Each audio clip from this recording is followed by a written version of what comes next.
And it's real late, Hot 97. Time for another Rosenberg interview. And I'm excited for this one because sometimes I love going to an interview knowing very little. And that's where I'm at right now with one of Dreamville's newest artists. My man Lute is in the building. Lute, Lute. Right. Named after Lute Olson, the great coach from Arizona. That too. What is Lute your real first name? Nah, Luther is my my real name. And has Lute always just been your nickname? Yeah. So when people think it's like a catchy play, like why does he see it's deep? Because he spells Lute. Right. But he spells it Lute, not yeah, it's L-O. always like that give me the loot, but yeah. No, it's just Luther. Yeah, it's just loot. And you are from Charlotte, North Carolina. True. Tell us the story. So how did you what's your come up in like how did you end up signing to Dreamville? Well, I'm from like a historically black neighborhood in Charlotte, North Carolina, West Charlotte, North Carolina. And I was working at Walmart and Target and the airport, and I actually met Cole when I was working at Walmart, and he found my first project on Two Dope Boys. When are we talking about? 2012. 2012. Yeah. And he just came into the store one day. No. He was on tour or something like that in Florida. And the story I got is a guy in Florida had asked him about the situation, like, what do you know about the artists out in North Carolina? And I'm not too sure if he said he wasn't familiar or like who was he missing out on. And the guy was like, have you ever heard of Lute? He was like, nah, let me go do my research. And he found me on Two Dope Boys, and he tried to, contact me through Twitter. And so you had already been getting posts and stuff like that in the blog days just from sending your stuff out. What was your process? Yeah, we just dropped it on Two Dope Boys. I had a friend of mine that knew Mech, and she sent him the project. And ever since then, it was generating buzz. Like, we got a retweet from Pete Rock and, like I said, Cole. Shout out to Mecca from Two Dope Boys and those guys. They put a lot of people on. What was the first thing that they posted? Well, take us back. The project. The full project. Yeah, the full project. So it wasn't one song. Nah. Take us. What's a song I could look up on YouTube from that project? Still Slumming. Queen City Slumming. I'm sorry. What Queen City Slumming? Mm-hmm. Boom, there it is. The first thing that comes up on YouTube for you. And it's Queen City. That's Charlotte, right? Right. Why is Charlotte called Queen City? Because of the Queen Elizabeth. What is it? Why? What does that mean? I mean, Queen Charlotte, I'm sure. But yeah, she was a queen. Like literally a queen? Yeah, literally. It's named after a queen? Yeah. And this was just you on a Dilla beat? Yeah. Early Lute, 2012-ish. 2012. Queen City Slumming. Let's take a listen. Yo, they want me to wild out. Instead, I style out like 3 stacks. Stash 3 stacks. Told my girl I'd be right back. Who be in that when shit pull up and tents all black? Open doors, rose gold. Round his wrist and his neck. Was round his wrist is respect. Homies gripping the tech. Cause when you iced out, you can't talk to strangers. That's probably why he walk with bangers. Cause those who loyal to the game become royal to the game. Don't be surprised when your niggas start acting like strangers. So we ride supreme, cock to the side, looking famous, chain dangling, girls asking what my Twitter name is. Hardly tweet, but holla at me in your at mentions. See, this music is real. Kill beats like I ain't used to a deal. We eat tracks like we ain't used to a meal. West side till I die, boy, that's just how it is. The city birthed me, only right that I raised my brother. Why hate? I got faith in my brothers. For God's sake, show love for your motherfucking brother. Cause them boys making noise like Horton, here's a who. Real niggas I salute, pussy niggas never shoot. Pistol in my coupe, try my troops, watch him leak like Ivan Ooze. Knock a nigga out his cool, for some proof, over his grave way late. 6 feet underneath, watch him sleep. Another brother victim of them streets, rest in peace. Well, this is dope. Appreciate it. So I understand how this happened. So how much buzz came from this? Like, did it just start getting just got a little thing going? Yeah, because before then, man, like I said, this just happened out of the blue. When Two Dope Boys posted it, it really generated a lot of buzz, actually. And, me being me, just dropping shit on like Facebook and stuff like that, that was something new for me and the team that I was with. We wasn't expecting none of that. We were just, making music for the hell of it. Then it really got serious after that. And influence-wise, you definitely have a vibe to you. There is a very East Coast kind of vintage feel to you, which is funny because a few years ago, I really would have viewed that as a disadvantage, honestly. Word. Up until somewhat recently, when someone gives you sort of a nostalgic feeling. Right. Like when I really would like something, I'm like, oh, this is problematic. I like it too much. That means it can't go. But these days, it doesn't quite feel that way, right? Doesn't it feel like you can do what your style of hip hop and make some inroads? Honestly, I thought like what you said, I thought that was going to be my disadvantage to be doing something so nostalgic, because I'm, just the music today, really not, on that kind of shit. So I felt like maybe I don't know if I should stick to this or if I should change it up prior to that project. And I was like, I really didn't know what direction to go with. But I was like, you know what, I'm just gonna stick with this because it's more true to me versus me spitting on like a trap beat or something like that. So I was like, I'd rather do Dilla. And that's what makes this time that we live in so great, because even in 2012, though Cole was starting to see success. I mean, as you see the that frame thing we have from him from Mr. Nice Watch back from around that time. And the Pop-Tart. Yeah, of course, and the Pop-Tart. Cole's success was starting. It's nothing like it is now. Right. Like now we live in a time where J. Cole does an arena tour. Right. So it has to change what you think your ceiling can be a little bit, doesn't it? It does. Because like now, anything's possible. If J. Cole and Kendrick can do 20,000 seaters, anyone who now comes out and makes great hip hop, you have to think there's a chance this could actually go. Right. What's it been like for you? So you've been down since 2015. What have you gotten to learn from J. Cole? What have you gotten to know him? Patience.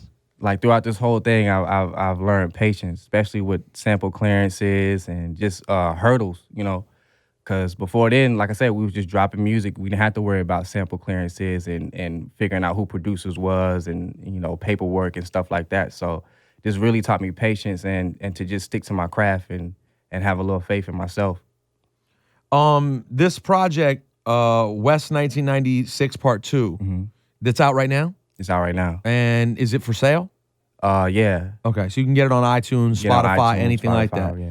And when you say patience, is there also patience when you're working with a label and you're working within a brand that has its own thing? There also inherently becomes a bit of a pecking order of order of when people are going to get to go. And from what I've been able to view, at least from the outside of Dreamville, it seemed like initially Boz was the first person who's going to kind of get some momentum. And then Kaz came along and JID, and I know there are a couple others as well. So what about that sort of patience? How do you have conversations about that? Or is Cole the kind of guy who's like, listen, everyone at this point, until you get bigger, can make the moves you're going to make? And do you have to wait out other projects? Nah, I feel like as far as I know, it's like if your shit is done, it's like when are you ready to go? It's not like, oh, you got to hold up, because Boz got something going on or Kaz may have something going on. Nah, it's are you ready to go? Did you feel pressured to change your name to rhyme with Oz? Nah. Were you like, I was thinking Flaz would really work here. So they just say go. He just says go ahead when you're ready, and that's what this project is. Well, nah, that project is just an accumulation of I was done with that project in 2013. Well, I wrote it in 2013. West 1996. Yeah, Part 2. Part 2. I was done with it in 2013, and I was going to drop it in 2014. And so upon being signed, we had to go through sample clearances and finding those, because all those beats on that project was from, the original project was from YouTube. So we had to go back and find those dudes from YouTube, and some of those people we couldn't find, and some just of those random producers that I was finding, and some of those people we couldn't find, and some of those samples didn't get cleared. So I had to redo every song on that project at least twice. Sometimes with the same beat, sometimes with an alternate version of the beat. With a whole other version of the beat. And so take us through what it means. What West 1996? What does that mean? Well, I'm from the west side of Charlotte, and I first fell in love with hip hop in 96. 96. Let me guess. 96. 96 is still first run Wu-Tang era. It's pre Wu-Tang Forever. I think 95 was Cuban Links and Liquid Swords, right? That's 95. But 96 is still, that's what's banging at the time, right? Is that what you were very into? Was it Wu-Tang era stuff? Yeah, Wu-Tang era stuff, Outkast. My brother, because I fell in love with hip hop through my brother's CDs when he went to the military, and left back like a whole treasure trove of CDs and stuff like that. And normally my brother wouldn't let me go through his shit or go through his room, not alone, like his personal things. So when he went to the military, he left all that behind. Just tons of CDs. Yeah, just tons of CDs, and I went through them. So it was 96, but some of the CDs were older because this was like most of the CDs were 96 era, but this was like an older time. Because I was gonna say, because 96 was Outkast in between projects. Right. They were between ATLians, right, and the next one. It was just the era that I felt was so like it resonated with me more. It is amazing how many, like, at the time, I remember in 96 being like, nothing will be 1993. And then, like, you go back and look and, like, every year was pretty good. Like, even as you see the anniversaries coming up right now of 97, I'm like, damn, 97 still had a lot of stuff going. Right. Like, we just had, I think, the 19-year anniversary of, it was 98, I believe. Yeah, I think it was 98 was the anniversary of that day that Love Movement, Black Star, Outkast, and Jay-Z all dropped on the same day. So, like, even well through that time, it was just awesome. Who would you cite as your absolute favorites, though? Do you have any group that's particularly the most, or artist that's the most influential? Well, ODB is like my favorite artist of all time. Really? Yeah, like if somebody's like, yo, who's your top 5 dead or alive, ODB is number 1. Why? Always. What is it about ODB? He had no filter. He wasn't afraid to show who he was, even his flaws, and I love that about him. Yeah, you don't find a lot of artists who say the words, I came out my mama pussy, I'm on welfare. Man. Right. And together like that too. That's what I find particularly amazing. Yeah, he wasn't afraid. I felt like he wasn't afraid to show who he was and his flaws and all. Which obviously the first album is incredible, but how far do you go with Old Dirty? Like, did you like the second album? Interviews, I listen to the albums, but it's more so the interviews with me. Even with Pac, like, I love Pac's music, but it's just seeing who he was in the real world is what I really fuck with artists the most, like who they are as a person. That's a with Dirty, it was completely unfiltered. There's no, I was talking to someone the other day. There's an Old Dirty script that's been going around Hollywood for a while. And to me, that's such a tough project to touch at this point while his image is still fresh because he's so unique. Like, he is such an incredible character. You never get another soul like him, man. Never. Like, he's at the same time, though, the time would be good because Old Dirty's son, it reminds me of him so much that I do think it could work. I've only seen like one interview of him. I haven't like really. What, with his son? Yeah, with his son. I haven't seen or heard his music or nothing like that. So his son, who I haven't seen in a long time, I really should reach out to. I still have his number. Great kid. And I never got to know Old Dirty because, I was just a kid watching from afar. But I feel like I know his spirit. Like, you can feel it through his son. Wow, that's deep. Do you know this record? Let's see. Dr. Jones, yeah. I know all the time, Michael. It'll be hard to use a Trojan because you can't. I know all the time, fellas. It's hard to use a Trojan because you can't breathe. It's all close to now. Put the beat on. Put the beat on. Just everyone appreciate that he's rapping about VD, and he always talks about that he got VD twice. Like, it's a known thing that he got VD. And he says, that's what I'm saying. Like who says that? Like, you don't get people that's that unfiltered. He says, I know sometimes, fellas, it'd be hard to use a Trojan. Your shit can't breathe. It feels all closed in. Hold on, let's just give him a minute, Old Dirty. Everybody loves sex is something that everybody needs. Everybody wants. Everybody loves sex is something that everybody needs. Everybody wants. Better use a Trojan. I know all the time, fellas, be hard to use a Trojan because you can't breathe but feel all closed in. They want to slip it off, oh baby, I like it raw. Why I wanna hurt myself for? I was walking down my block, said my block Monroe. Said peace to this girl, girl said hello. Well, hell is low, and the lowest you can go is 32 degrees below zero. So I started to rain on this young brain. He also could really rap. Like there's all these different layers that made him special too. And he's one of the artists I bring up now when people from the 90s hate on the new artists like the Young Thugs and the people like that. I'm like, you realize that like Old Dirty was totally unconventional. Right. There was nothing conventional. And his name, we're like all these rappers with the names. I can't keep track of your His name was Old Dirty Bastard, guys. At the time, in 1993, 4, 5, when he was popping, we thought that name was crazy back then too. By the way, I just want to be clear, he starts Brooklyn Zoo by just saying shit. That's just his first ad-lib. Listen. That's my shit too. Shit. Word. I bust that nigga ass right now. Ain't none of them niggas can't fuck. What? One of the hardest records of all time. All time. I mean, if you're ever in a period in your life when you need energy to just all time, like to just hate, you just want to fuck people up, just sit and listen to this record. It'll put you in such a space. Yeah. Have you ever heard this one? I'm gonna give you one more gem. Have you ever heard this Mr. C freestyle? Hold on. Yeah. This is crazy. This a warning. This is Old Dirty. This is most psycho. I'll have to turn off the microphone so y'all can hear. Hold on. Here we go. Yeah.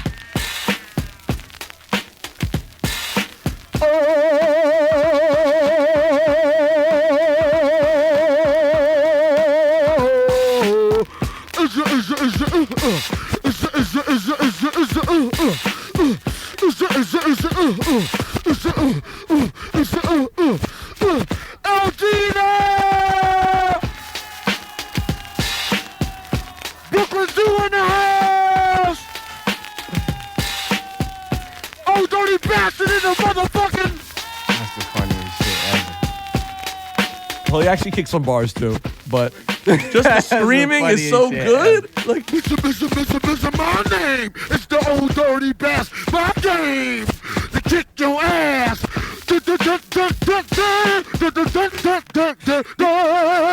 Wu-Tang, flip, no stripping. That's my skills, niggas. You tripping, coked up from slipping. You're the one who's ripping. I'm not OP. They didn't know shit. Andy Griffin, you off the flip. Yo, my mom hated this dude, man. your mom thought you Yeah, were my losing mom's your like, mind. no, She was you like, "What is tripping. this music?" You tripping.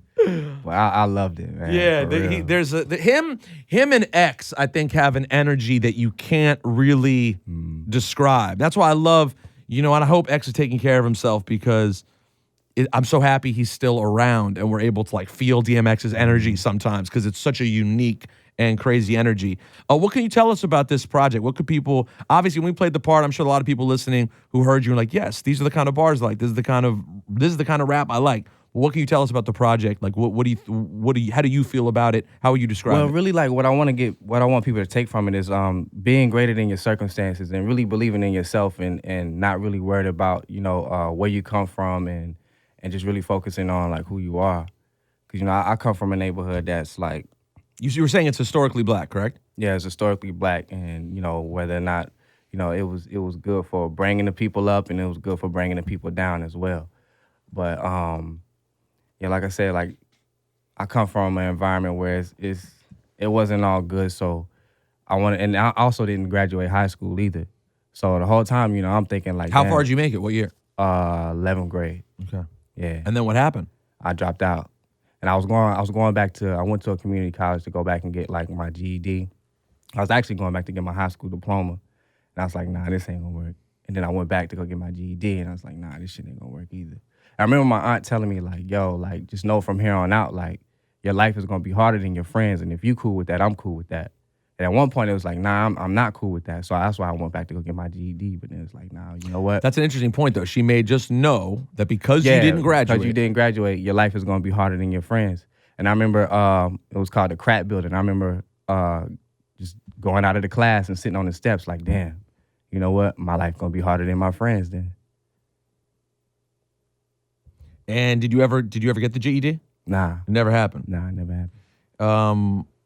How has your life gone right now? Like at this point, are you Do you feel like you've now made it past where you no longer need to worry about the fact that your life could have been harder from a regular job standpoint? True. I mean, I'm always gonna have that in the back of my head, no matter. Like, damn, if this falls off, I got to go back to the workforce. True. Yeah. I'm always gonna have that in the back of my head that I didn't graduate high school. You know, I don't care where I'm at in life. You know, it's always gonna be that void there. But I feel like I'm gonna be good without it, regardless. What did you drop out to do? Work? Oh, you just left. You were I this just isn't left. for me. Yeah, I was just like, nah, this ain't for me. And where'd you go work? My first job, I was working at a cafeteria. Like, my mom got me in. I was 17, and you had to be, at that time, you had to have like a worker's permit or some shit like that. So my mom, she put in a word at her bosses, and I was working at a cafeteria at a truck stop. Oh my And God. then I went to, you're sure that you really thought that was better than school, huh? Nah, I didn't, but I just knew that school wasn't for me though. So I had to make it work either way. It's so interesting when I find people who think school isn't for them. I mean, obviously everyone's experience is different in terms of what their school is like and also who they are as people. Right. But like, it's interesting because I remember at high school, I was like, this is for me. This is not the work part, but the work wasn't that hard. Right. You're obviously a smart dude. So it's not like, I remember at high school, I would spend most days, I would get most of my work done in school. Like I would just sit in class and finish all my homework. Yeah, I wasn't that guy. And I would like, I'm gonna get home and just sit around and do nothing all day. Because the work, it wasn't hard. And there were chicks in school. Like, where else did it do? Right. You were just at a truck stop. So what did you do after the truck stop? I worked at a grocery store, Harris Teeter. Okay, now we're getting somewhere. At least we're getting some healthier options. Yeah, the payroll is getting a little higher. There you go. And then when did you make the big elevation to Walmart and Target? That was after I got fired from there. Why'd you get fired? Being late. Yeah. So how you gonna quit school and then be late for your job? What are we doing? What are we doing? My priorities weren't there. So would you also say that regular work life isn't for you? Like, is this artist life exactly what is meant for you? I feel so, yeah. I was always a creative, like, you know, whether it would be art or music. So I felt like one of these things was going to get me to where I was going to go. Back to West 1996. Any features on here? Yeah, on part 2. Yeah, on part 2. Sorry. Yeah, a friend of mine, Rye, from a group I used to be in, a local artist named Elevated J. What group did you used to be in? Forever FC. Okay. And a local artist named Elevated J, Earth Gang, and a guy named GQ. Okay, dope. And when did West 1996 Part 1 come out? It came out on the part 1 came out in February of 2012. February 2012. Yeah. So all that, the stuff we just played was from that. The Queen City Slumming. Yeah. So from all the way from back then. And how many projects have there been between? That's it. That's it? Yeah. So the last few years you were just running, making connects, building. Nah. What were you doing? Nah, in between 2012 and when I dropped this. You locked away for murder? Nah, I Okay, wish. keep going. I was just trying to take a guess. Nah, I was working. Like, music wasn't my priority. I wasn't even making music. Music wasn't my priority because I had a daughter on the way. Got it. So I was working at the airport before my daughter came. While my daughter's mom was pregnant with, I was working at the airport. What job at the airport? I was fueling planes. Oh my God. Yeah. It's like you're writing a book on the shittiest jobs Right. you've ever lived. And so I had to. I got fired from that job, which I was eventually gonna quit that job anyway because I was coming home smelling like jet fuel, and I got a pregnant baby mom at the crib, so that wasn't gonna work. But and then I was working third shift at Target. Damn. Yeah.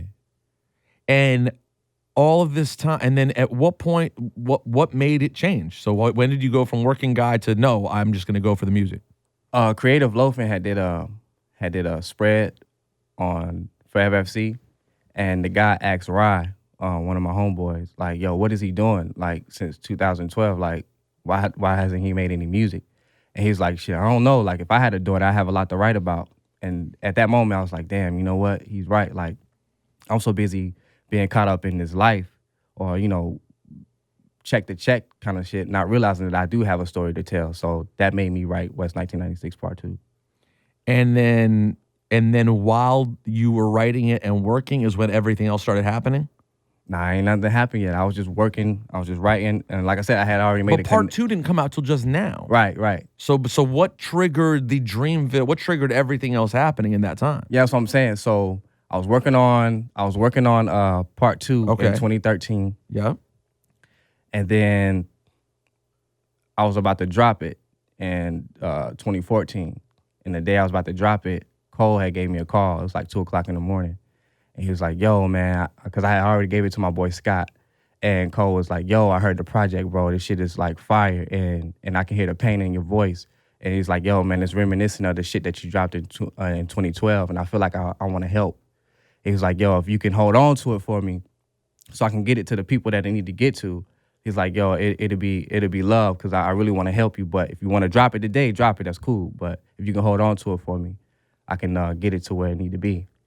And I sat there. I was like, damn, man, I really want to drop this shit tonight, though. I mean, you know, Damn, you were ready. Yeah, I was ready. Like I had it all mapped out, all planned out. I had already told my fans previously that day, like, yeah, the shit's dropping tomorrow. So in my head, I'm thinking, damn, like, do I want to drop this shit or do I want to hold it? And that's a hard feeling because you have a very small fan base, but they're your fan base. Right. And you're like, how am I going to screw over the little group that's Right, actually exactly. waiting for me? Exactly. So I held on to it, and I'm the whole time thinking like, damn, I don't know if I made the right decision. But at the same time, I was like, but, you know, Cole said he was going on. Cole said he got me, so I was like, yo, I'm going to trust in that. Because he really felt like, yo, he just felt like he really wanted to help the situation.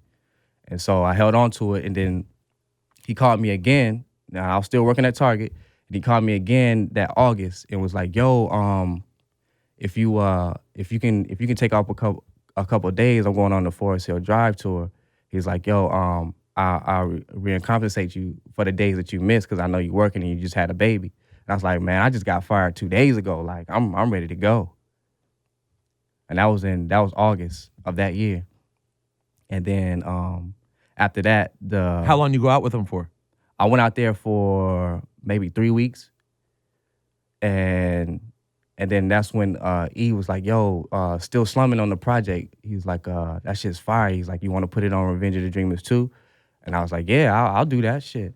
And but at first I was kind of nervous about it for the simple fact that you got Bosh, you got Kaj, you got Omen, and then you got Cole on Folgers Crystals. And I'm like, yo, this shit not gonna fit. So I'm thinking like, damn, to the Dreamville fans, they might be like, yo, what the fuck is this? What the fuck is this? Is this still slumming shit?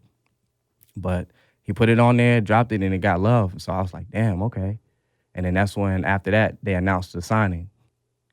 And then I think I come to the situation with a complete project from 2013, and then we got to go through sample clearances, and then it made me realize how incomplete this shit was. Yeah, you're like, this is not done. Right. It was done for the version was you done, were going to put out. It was done for me, but Not when you now have with a whole nother ball game in the situation, it was so incomplete, and that kind of took me for a loop for a while, and just really going back to find these producers, going back to clearing these samples, to samples not getting cleared, to people not being found, and it's like, damn, like I really thought, you know, I had this shit all together to realize I really didn't have it all together. So. And now we have it. Right. And now it's out. Spotify, iTunes, everywhere you can find music. West 1996 Part 2. Lute, it's been a pleasure getting to know you. I am very excited to leave the station and sit and listen to this project, man. Nah, real shit, man. I appreciate you having me. Lute, stand up, Dreamville one time. Thank you, bro. Nah, thank you. Cheers.